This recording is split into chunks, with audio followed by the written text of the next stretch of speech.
The phone buzzed at 2 a.m., slicing through the silence. Ethan, 35, stared at the screen. David's text glowed with a confession that gutted him. "I'm sorry, Ethan. I've been seeing someone. We need to talk." 8 years of marriage, shared dinners, quiet promises, a life built on trust, dissolved in a single message. Ethan's chest tightened, his breath shallow.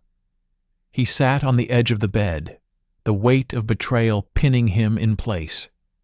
In their small California town, where whispers traveled faster than truth, this was a bomb waiting to detonate. He reread the text, hoping he'd misread it. David, his husband, a charming lawyer who could talk his way out of anything, had been distant lately. Late nights at the office, clipped conversations. Ethan, a high school history teacher, had chalked it up to stress. But now the signs screamed. The unanswered calls, the excuses, the way David's eyes avoided his. Ethan's fingers trembled as he typed a reply, then deleted it. What was there to say? The man he'd built a life with had chosen someone else. By morning, Ethan hadn't slept. He drove to the school, his routine a lifeline.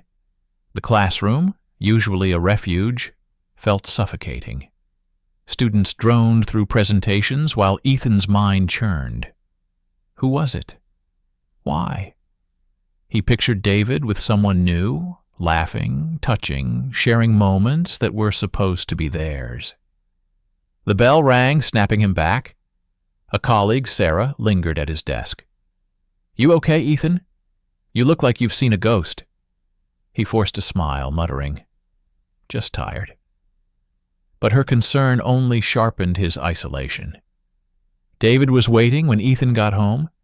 He stood in the kitchen, hands in his pockets, his usual confidence replaced by something brittle. "It's not what you think," David started, voice low. "It just happened. With a coworker. I didn't mean for it to go this far." Ethan's stomach twisted. "How long?" he asked, voice flat. David hesitated. "A few months." The words landed like a second blow. Months of lies, while Ethan planned anniversaries and ignored the cracks. "Who is he?" Ethan pressed, his voice rising despite himself. David's silence was answer enough. "It's Tom, isn't it?" Ethan had met Tom, David's colleague, at a firm dinner. Polished, ambitious, always too close. David didn't deny it. "I'm sorry," he said again, stepping forward. Ethan backed away, the space between them a chasm. "Don't," he snapped. "Just don't." The argument spiraled. David begged for forgiveness, promising to end it, to fix things. But Ethan's trust was shattered. "You think sorry fixes this?" he shouted. "You think I can just forget?" David's eyes glistened, but Ethan felt no pity, only rage, and beneath it, a deeper ache. He'd spent years molding himself to fit this life, this town, this marriage. He'd buried parts of himself to avoid the whispers, the judgment. And now, David's betrayal unearthed something Ethan had long suppressed. His own unspoken desires, locked away since he was a teenager, terrified of what it meant to be different, in a place that demanded conformity. That night, Ethan couldn't stay in the house. He grabbed his keys and drove, the road blurring through his anger. He ended up at a bar on the edge of town, a place he'd never dared enter. The neon sign flickered, promising escape.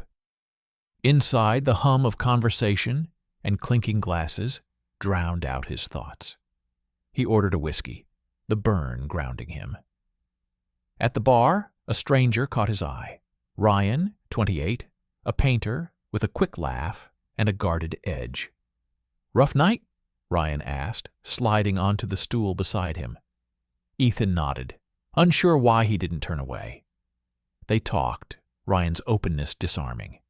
He spoke of his art, his move from Chicago after a messy breakup, his life as an openly gay man unafraid of who he was. Ethan envied that freedom. Ryan's words, sharp and honest, stirred something in Ethan, a spark he hadn't felt in years. When Ryan scribbled his number on a napkin, Ethan's pulse quickened. He pocketed it, the paper heavy with possibility.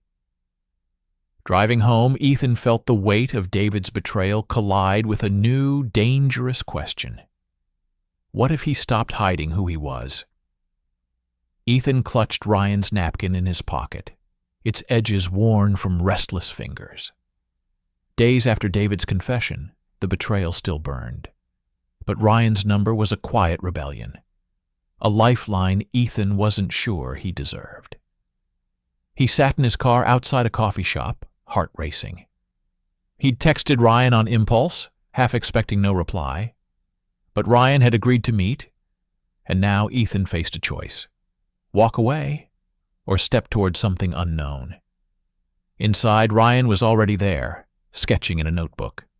His presence was magnetic, his ease a stark contrast to Ethan's knotted nerves. "Didn't think you'd show," Ryan said, closing the notebook with a grin. Ethan managed a shrug. His voice caught. "Didn't think I would either." They ordered coffee.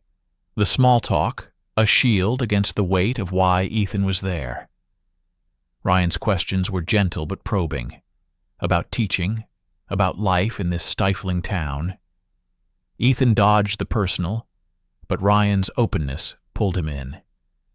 "Chicago was too much after my ex," Ryan said, his tone light but eyes distant. "He cheated, left me picking up the pieces." Ethan's chest tightened. Ryan's pain mirrored his own. The conversation shifted. Ryan spoke of art shows, of living unapologetically, of nights in bars where he didn't have to hide. Ethan listened, captivated by a life so unlike his own, one unbound by fear of judgment. "You ever feel like you're pretending?" Ryan asked suddenly, his gaze steady. Ethan froze. The question cut too close, unearthing years of silence, of swallowing his truth to fit in. "Sometimes," he admitted, voice low. Ryan didn't push, but his quiet nod felt like permission to breathe. They met again days later, this time at a park bench by the town's edge. Ryan brought sketches, his hands moving as he explained his work. Ethan felt a pull, not just to Ryan but to the freedom he embodied. Their talks grew longer, texts more frequent, late-night messages about music, dreams, anything but David. Yet David lingered. He was still at home, pleading for a second chance, his apologies a constant hum. "I ended it with Tom," David said one night, voice raw. "I want us to work." Ethan wanted to believe him, but each word felt hollow, drowned by the spark Ryan had ignited. At school, whispers started. A colleague noticed Ethan's distraction. Another saw him with Ryan at the coffee shop. "Be careful," Sarah warned, her tone kind but pointed. "People talk." Ethan brushed it off, but the weight of the town's eyes pressed harder. He wasn't ready to name what he felt for Ryan, but it was there, electric, undeniable. One evening, Ryan invited him to an art gallery an hour away. Ethan hesitated, then said yes. The drive was quiet, Ryan's laughter filling the gaps. At the gallery, Ryan's world unfolded. Bold colors, raw emotion. Ethan saw himself in those paintings, a man trapped, but yearning. When their hands brushed, Ethan didn't pull away.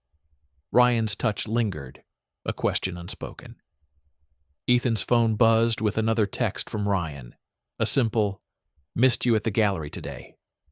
The words sent a jolt through him, both thrilling and terrifying. For weeks their connection had grown. Stolen moments at coffee shops, late-night drives. Ryan's unguarded laughter pulling Ethan toward a truth he'd buried for years. But the small California town they lived in was closing in, its whispers sharper now. Ethan felt the weight of every glance, every hushed conversation at school. He was unraveling, caught between Ryan's pull and David's desperate attempts to hold on. David was relentless. At home, he shadowed Ethan, his apologies laced with urgency. "I messed up, Ethan, but I love you," he said one evening, blocking the doorway as Ethan tried to leave. "We can fix this." Ethan's jaw tightened. David's affair with Tom still stung, each promise tainted by months of lies. "You don't get to decide that," Ethan snapped, pushing past him. But doubt gnawed at him. 8 years of marriage wasn't nothing. Shared routines, quiet nights, a life he'd fought to keep stable. Could he throw it away for something as uncertain as Ryan? At school, the rumors escalated. A parent cornered Ethan after class, voice low but accusing. "I hear you've been distracted. My kid needs a teacher who's focused." Ethan's stomach churned. He mumbled an apology, but the principal called him in later. "People are talking, Ethan," she said, her tone clipped. "Keep your personal life out of this school." The warning was clear. His job was on the line. He nodded, but his thoughts were with Ryan, his ease, his honesty, the way he lived without shame. Ethan envied that freedom, but fear kept him tethered. What would the town think if they knew? What would his family say? Ryan sensed the shift. At their next meeting, a quiet diner outside town, he was quieter.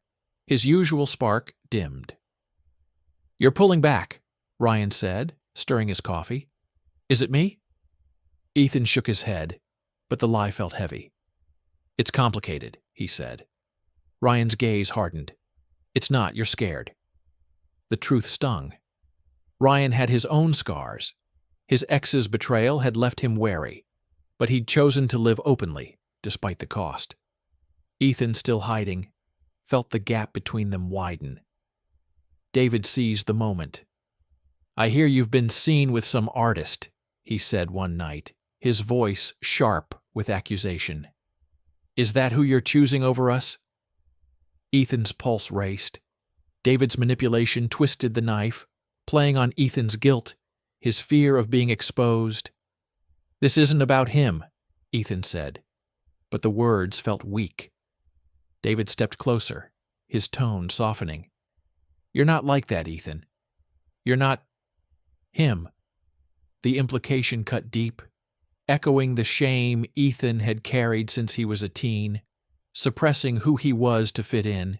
The tension peaked when a coworker mentioned seeing Ethan and Ryan together at the diner. By the next day, the gossip had spread. Students whispered, parents sent emails. Ethan's inbox filled with vague complaints about his conduct. He sat at his desk, staring at Ryan's latest text. "I can't keep waiting for you to decide." Ethan's chest ached. He wanted Ryan, wanted the life he represented, but the cost was suffocating. His job, his family, his place in this town. The walls were closing in, and Ethan felt the choice looming: hide forever, or risk everything for a truth he could no longer deny. Ethan's phone lay silent, Ryan's last text unanswered. "I can't keep waiting for you to decide."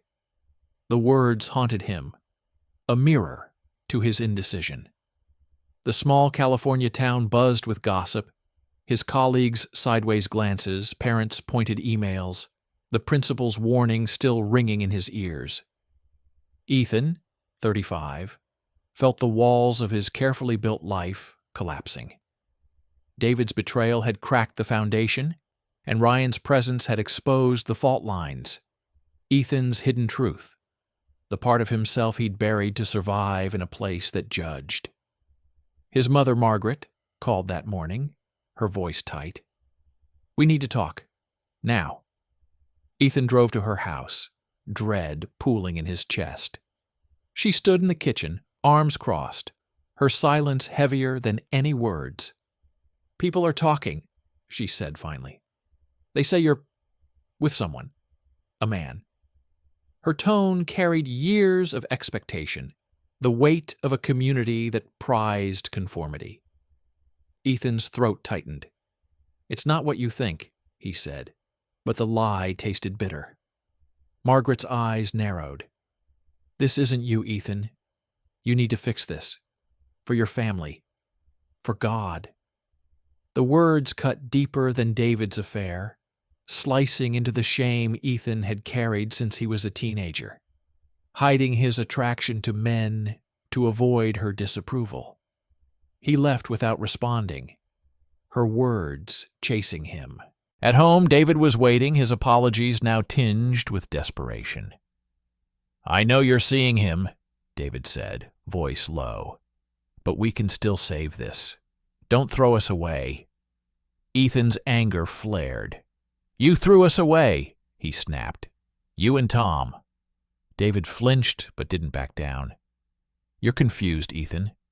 You're not like that." The echo of Margaret's judgment stung, as if they'd conspired to keep Ethan locked in a version of himself he no longer recognized. Ryan was slipping away. Ethan drove to the diner where they'd last met, hoping to find him, but the booth was empty. He texted, called. Nothing. Ryan's silence was a rebuke, a reminder of his own hesitation. Ethan had felt alive with Ryan, his openness a beacon, but fear had kept Ethan tethered. Now, alone in his car, the weight of that fear crushed him. He'd lost Ryan, maybe David too, and the town's scrutiny was relentless. A parent's email landed in his inbox, accusing him of inappropriate behavior. The principal called again, her tone final. "We can't have this distraction, Ethan. Sort it out, or we'll have to let you go." That night, Ethan sat in his car outside the bar where he'd met Ryan. The neon sign flickered, mocking his indecision. He replayed their moments, Ryan's laugh, his sketches, the brush of their hands. Then Margaret's voice, David's pleas, the town's whispers. He was suffocating, torn between the safety of a lie and the truth that could cost him everything. Ethan gripped the steering wheel, his knuckles white. He couldn't keep hiding. Not from Ryan, not from himself. The breaking point had come, and he had to choose. Stay silent and lose himself, or speak his truth and face the fallout. Ethan sat across from his mother, Margaret, his hands trembling but his voice steady. "I'm gay," he said, the words slicing through years of silence. Margaret's face froze, her eyes wide with disbelief. "You don't mean that," she whispered, shaking her head. "You're confused." Ethan didn't waver. "I'm not. This is who I am." The truth, spoken aloud, felt like shedding a heavy chain. Margaret stood, her voice breaking. "I can't accept this." She walked out, leaving Ethan alone with the sting of rejection, but also a strange lightness. For the first time, he wasn't hiding. Back home, David was packing. His affair with Tom had ended, but the damage was irreparable. "I thought we could fix this," David said, his voice hollow. Ethan shook his head. "You broke us. But I'm done pretending." David's shoulders slumped, and he left without another word, his absence a quiet consequence of his betrayal. Ethan felt no triumph, only relief. The life they'd built was a lie, and letting it go was the first step toward something real. The town's judgment hadn't eased. Whispers followed Ethan at school, parents' complaints, colleagues' cold stares. The principal called him in again. "We've had more concerns," she said. "This isn't working." Ethan didn't argue. He resigned that day, the decision both terrifying and freeing. The job had been his anchor. but it was also a cage, tying him to a place that demanded he shrink himself. He packed his car, leaving behind the small California town that had defined him for too long. Ethan tracked down Ryan, finding him at an art studio an hour away. Ryan was packing for Seattle, his own fresh start. "I didn't think you'd come," Ryan said, his voice cautious but warm. Ethan took a breath. "I was scared, but I'm here now. I'm out." Ryan's eyes softened, a flicker of his old spark returning. They talked for hours, not about love, but about truth. Ryan's healing from his ex, Ethan's choice to live openly. When they hugged goodbye, it was without promises, only mutual respect. Ryan's path was his own, and Ethan's was just beginning. He moved to San Francisco, a city alive with possibility. There, he found a teaching job at a community center, one that welcomed him as he was. He joined a support group, sharing his story with others who'd faced rejection and found strength. The first time he introduced himself as a gay man, his voice didn't shake. Margaret hadn't called, and the silence hurt, but Ethan held on to hope, not for her acceptance, but for his own future. He walked the city's streets, each step lighter, carrying a quiet resolve to live as himself, no matter the cost. If this story touched you, don't forget to subscribe and turn on the bell. More stories are coming that will move you, inspire you, and challenge the way you see your own journey. Every story matters, and each one brings us closer to who we are meant to become.